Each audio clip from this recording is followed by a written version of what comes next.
ఎవరి నెత్తి మీద కూడా అప్పు పెట్టదు అమరావతి. అందరికీ ఇంకా సహాయం చేస్తుంది, ఆర్థిక సహాయం.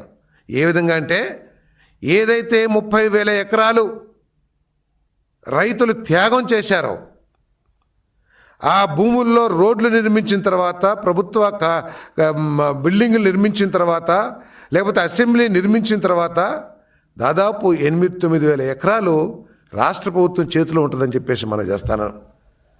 జగన్మోహన్ రెడ్డి గారు మీకు గుర్తుంటే రాజశేఖర రెడ్డి గారి సమయంలో కూడా హైదరాబాద్ అంత అభివృద్ధి చెందటానికి, విస్తరించడానికి కారణం ఆ రోజు ఆంధ్రప్రదేశ్ ప్రభుత్వం చేతిలో ప్రభుత్వ భూములు హైదరాబాద్ చుట్టూతా ఉన్నాయి కాబట్టి దాన్ని విస్తరించుకుంటూ పోయారు. అవసరం ఉన్నప్పుడు ఆ భూముల్ని ఆక్షన్ వేయటం ద్వారా నిధులు సమీకరించుకున్నారు. ఆ నిధులతో రాష్ట్రాన్ని అభివృద్ధి చేశారు. గుర్తు చేసుకోమని చెప్పేసి మనం చేస్తాం.